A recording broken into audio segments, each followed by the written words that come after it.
नमस्कार, जय हिंद दोस्तों मेरा नाम है हेमंत धाकड़ और मैं आज आपसे एक बहुत जरूरी बात करने आया हूँ। मैं काफी दिनों से सोच रहा था कि यार कोई वीडियो बना के अपने मन का जो दर्द है, दुख है, वो आप सब लोगों से बांटूं। और फाइनल आज मैंने सोच लिया कि मुझे वीडियो बनाना है और आप सब तक मेरी आवाज पहुंचानी है और वो सत्ताधारियों तक भी आवाज पहुंचनी चाहिए जिनके लिए मैं वीडियो बना रहा हूँ। दोस्तों मैं एक बात पूछना चाहता हूँ कि सरकार आखिर चाहती क्या है। कभी कभी तो ऐसा लगता है कि कोरोना तो सिर्फ एक बहाना है, उनका मेन मुद्दा है कि उनको पेपर ही नहीं कराना है। यार ऐसा लगता है कि जैसे कोरोना है ना, सिर्फ और सिर्फ उस जगह होता है जहां विद्यार्थियों के भविष्य की बात आती है, जहां विद्यार्थियों का कहीं ना कहीं फायदा हो रहा है, उस जगह कोरोना आ जाती है। आम जनता, आम आदमी का जहां फायदा हो रहा है ना, वहां कोरोना हो जाता है। और जहां सरकार का फायदा हो रहा है, जहां उनकी राजनीति की बात आ जाती है, जहां उनके चुनाव की बात आ जाती है, उस जगह क्यों नहीं कोरोना फैलता है।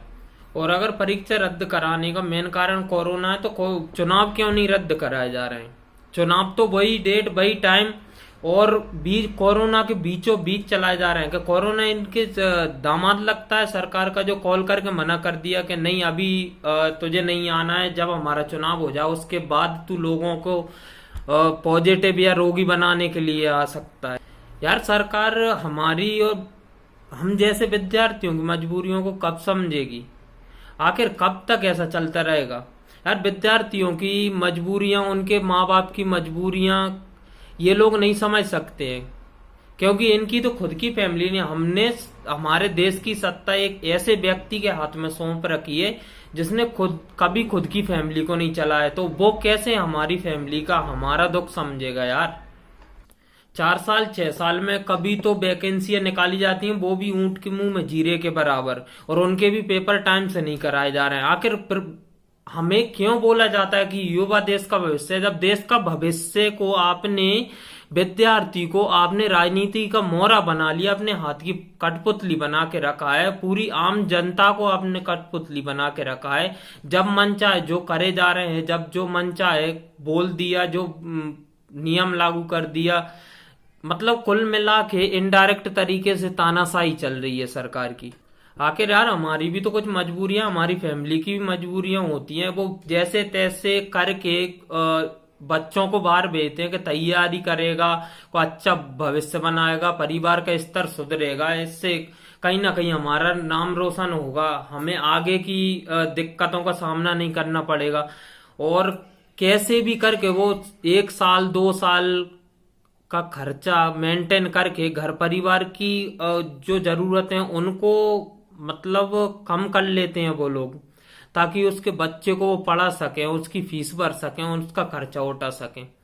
और सरकार है कि मतलब जो चाहे वो अपनी कठपुतली बना रखा है कुल मिला के विद्यार्थी को उसने। यार हम में से कई लोग तो ऐसे हैं इनके घर की आर्थिक स्थिति बिल्कुल कमजोर है। उनके माँ बाप कैसे भी करके रात दिन खेतों में काम करके और उसके लिए पैसा भेजते हैं, वो पढ़ता है बेचारा। और हम भी स्टूडेंट, ऐसा नहीं है कि हमारे माँ बाप के बारे में नहीं सोचते हैं, हम भी अपने माँ बाप के बारे में बहुत सोचते हैं। पता है हमें जब बुक लेने जानी होती है ना, तो हम ऑटो या रिक्शा करने की जगह पैदल जाते हैं, ताकि वो 20 रुपए बचे तो कहीं ना कहीं हम उनको और कहीं जरूरत जहाँ पड़ेगी अर्जेंट में वहां खर्च कर सकें।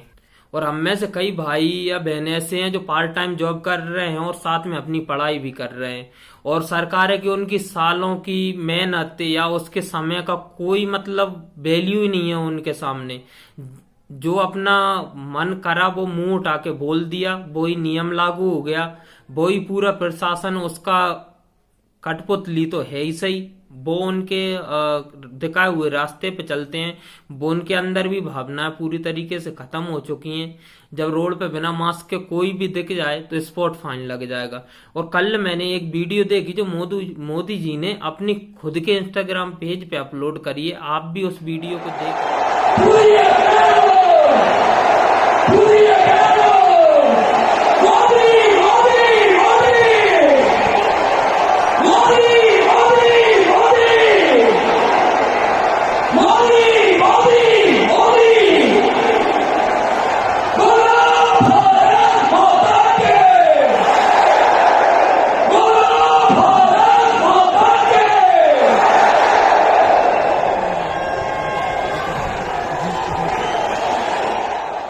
आपने वीडियो वैसे देख लिया होगा।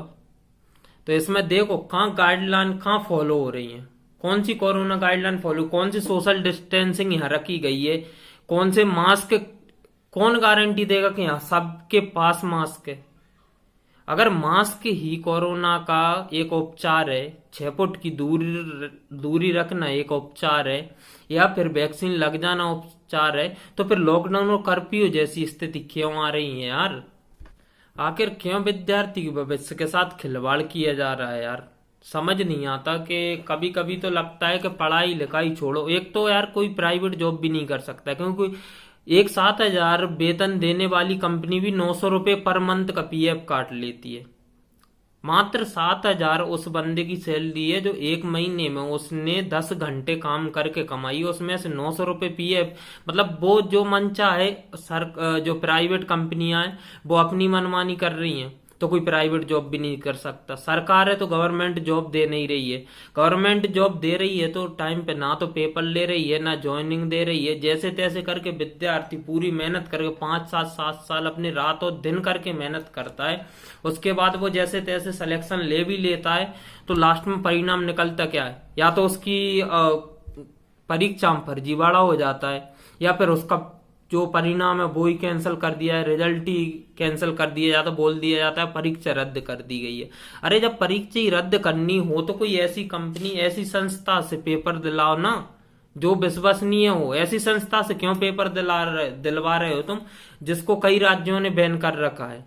हाँ, मैं बात कर रहा हूँ पीईबी की, मध्य प्रदेश की, व्यापम की। इसलिए बात कर रहा हूँ जिसने, जो संस्था को हमारे पेपर देने का जो ठेका दे रखा है, उसने यूपी गवर्नमेंट ने है ना उसको बैन कर रखा है, क्योंकि उसको पता है कि वो 90% केस में उसमें फर्जीवाड़ा होता ही है, फिर भी हमारी एमपी गवर्नमेंट उससे ही पेपर करवाए जा रही है।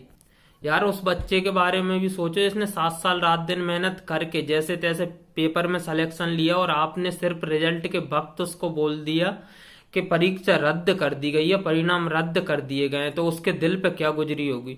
पता है आजकल जो केस आ रहे हैं ना, कई बच्चे सुसाइड कर रहे हैं, कोई डिप्रेशन में जा रहा है, कोई कुछ कर रहा है, कुछ उल्टा सीधा जो भी हो रहा है ना, इसका जिम्मेदार सिर्फ और सिर्फ सरकार है।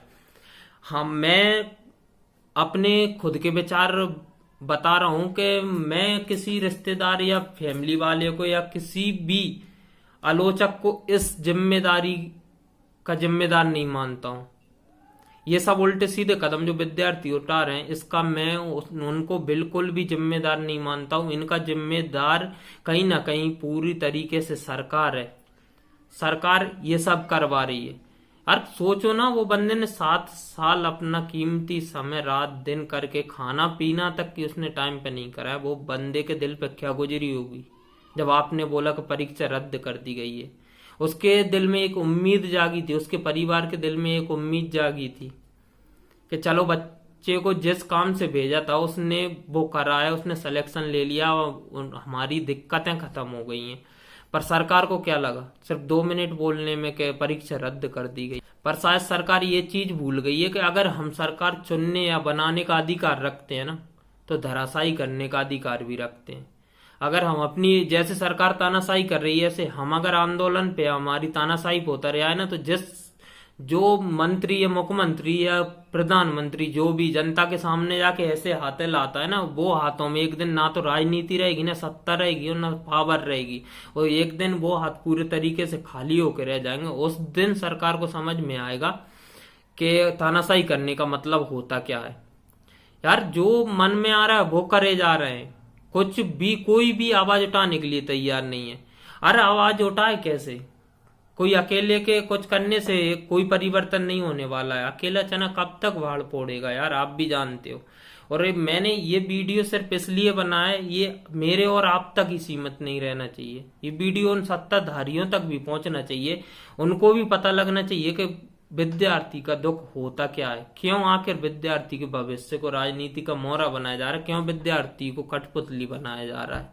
इस वीडियो को इतना लाइक करो, इतना शेयर करो कि उन सत्ताधारियों तक पहुंच जाओ, ज्यादा से ज्यादा कमेंट करो, आप लोग भी आवाज उठाओ, आप लोग भी साथ दो यार। कहीं ना कहीं ऐसे शांत बैठे रहने से कुछ नहीं होने वाला है। हम लोग जब तक नहीं सोचेंगे कि हमें आवाज उठानी है, अपने हक के लिए लड़ना है, अपने अधिकारों के प्रति सचेत रहना है, हमको जागरूक बनना है, जब तक कुछ नहीं हो सकता है।